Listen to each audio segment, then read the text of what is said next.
Let's begin an in-depth discussion with experts from around the world. Aviation, tourism and hospitality are among the sectors hardest hit by the coronavirus outbreak, as they are directly affected by the drastic decline in travel, as well as social distancing and workers getting sick. But the COVID-19 fallout isn't limited to these sectors, as we discussed previously on this show. Today we talk about the impact on car manufacturers and smartphone makers, which are major export industries for countries like South Korea. This doesn't just mean we won't see flashy car shows and flagship phone releases this year. A global recession would decimate balance sheets and threaten the jobs of thousands of people working in car plants and smartphone factories across the globe. We are still in the early stages of understanding what the eventual impact will look like, but to help us understand the challenges that lie ahead, we connect with Dr. Kim Byung-ju, Affiliate Professor of Hankuk University of Foreign Studies in Seoul, and Dr. Larry Samuelson, Professor of Economics at Yale University. Dr. Kim, starting with you. Automakers across South Korea, the US and Europe are seeing supply chains dry up and workers feeling ill. It is widely expected that sales will plummet in the foreseeable future. But how painful will the losses be for the world economy, and who will be the hardest hit? Of course, with the people being asked to stay home, the car shopping, of course, and, like car sales places and centers would be extremely limited. And, but even before that, ordinary consumers, they are getting more mindful of the economic downturn and possible reduction of their incomes and so on. So demand will be shrinking big time. So that will be felt on the side of the business producing cars. But I'm sure we'll talk about this later on, but on the production side as well, auto manufacturing is more than anything very much globally, stretched out and networked. And therefore, any disruption in any country, supply of parts from one country to another country will affect global production as well. So this is compounded trouble from both sides, demand side and as well as supply side, creating huge challenges for this one of the most globalized system of production, which is car making. Yes, car making and smartphones, they involve global supply chains, and of course, any minor disruption even would become a major problem for any company. And Dr. Samuelson, it seems that automakers are not only suffering from the paralysis to their supply chains, but as Dr. Kim just said, they are critically facing lower demand from customers all across the world. How would this complicate the recovery, and are current stimulus plans enough to cushion the blow? Well, Professor Kim is on the mark when he points to the demand side. Initially, one might have hoped that this epidemic would be felt primarily through the disruption of supply chains. That would be serious enough.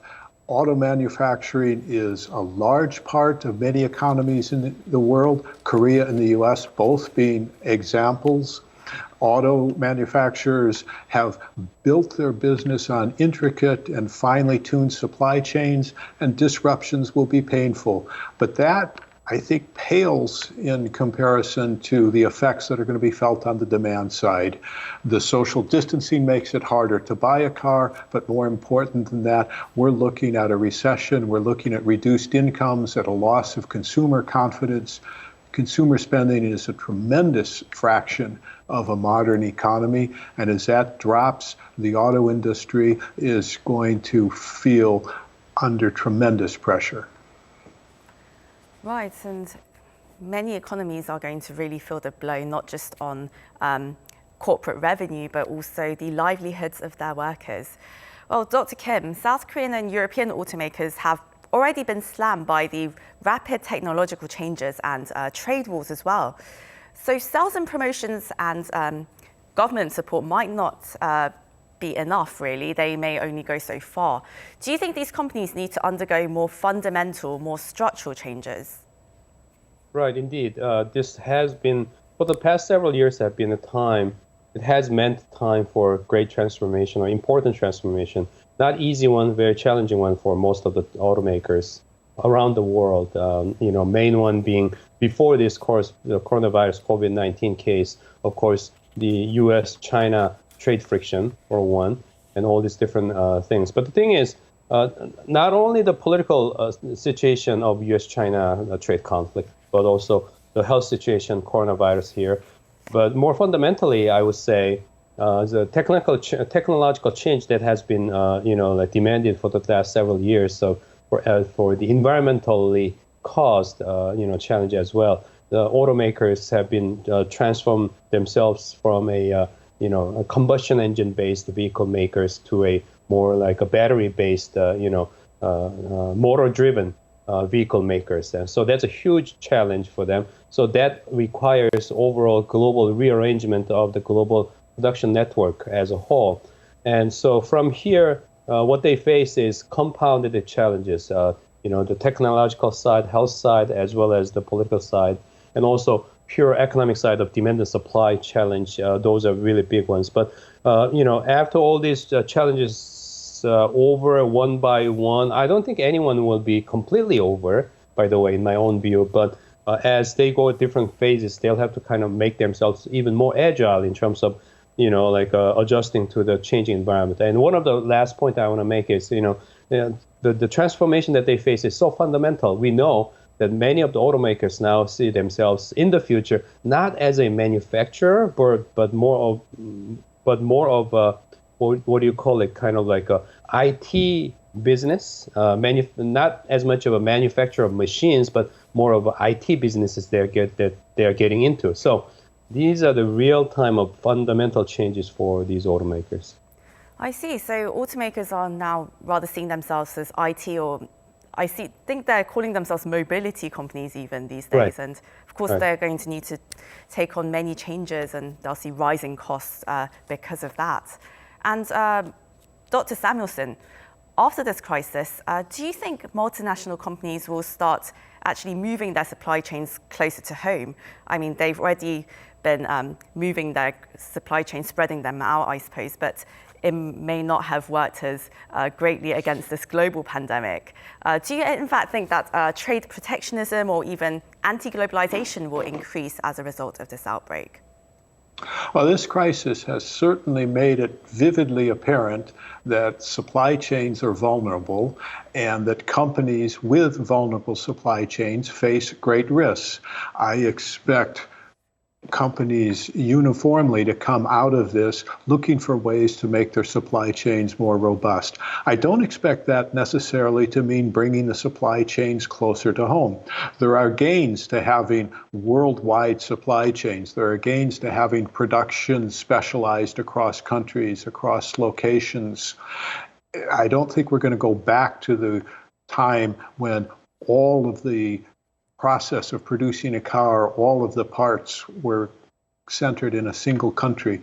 Instead, we're going to see firms looking for ways to build redundancies into their supply chains, alternative sources, alternative routes from beginning to end in terms of producing the car, and looking for robustness in that respect. Our economy has become increasingly globalized, and I don't think that we're going to be able to, I don't think we should want to roll that back. In terms of trade and protectionism, I think that is largely reflecting factors that are not so directly related to this crisis. Auto manufacturers, manufacturing in general has been changing tremendously. Cars used to be made primarily by people. Cars are now made primarily by machines. And that has direct effects on the auto manufacturers, has significant indirect effects on our entire economy. Whole sectors of jobs that used to be obvious pathways to the middle-class lifestyle are being either eliminated or recast.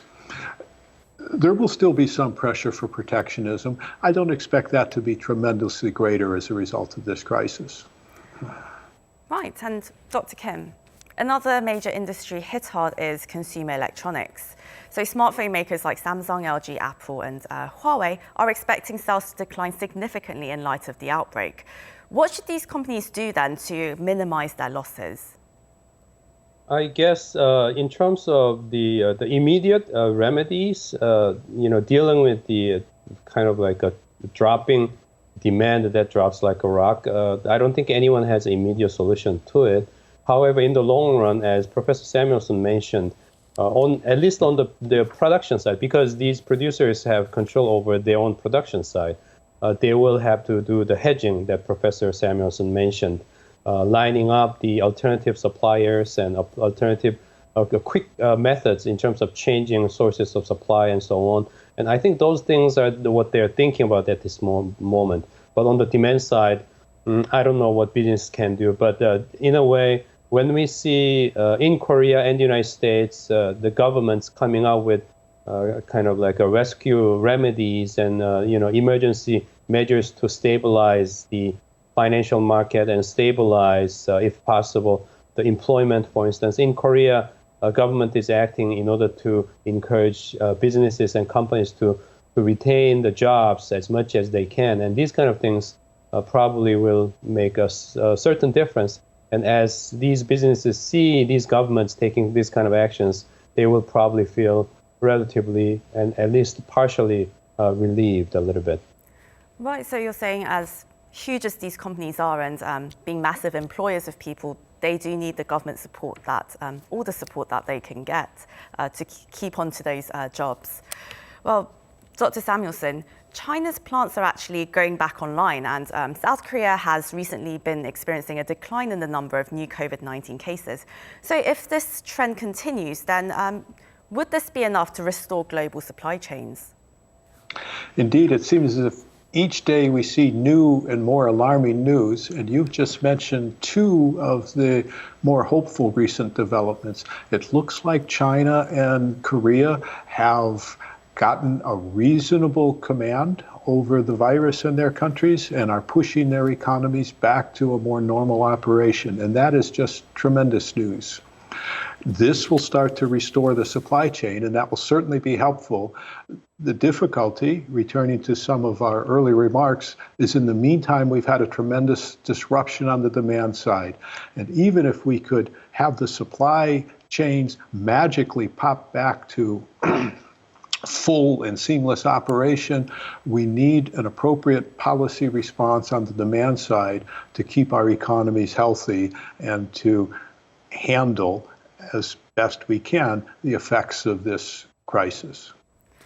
Well, we are running over time, but I would like to ask this question to both of you. So if you could keep it a little brief, I'd be very appreciative. But after the 2008 global financial crisis, you could argue that China came out of it even stronger.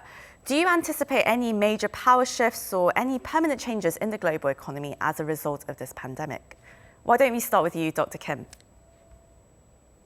China getting out of 2008 crisis, not as much damage. What that means is probably China had not as much to do with the cause and mechanism of the financial fiasco that we saw 2008.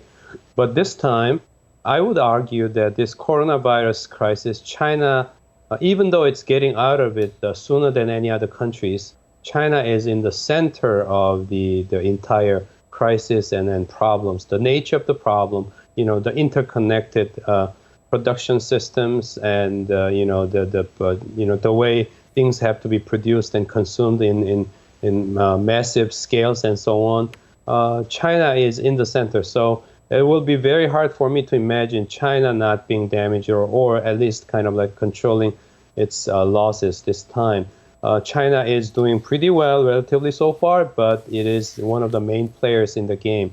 And so there's a big difference. And for Korea's case, again, similar situation applies as well. So it's a big challenge for all of us, these economies in East Asia. But of course, we are clearly being reminded, all the major countries around the world, and even developing countries around the world, unlike 2008, we're all being affected by this coronavirus case this time. Well, so no economy is going to be left unfazed by this crisis, I suppose. Well, Dr. Samuelson, what's your opinion on this?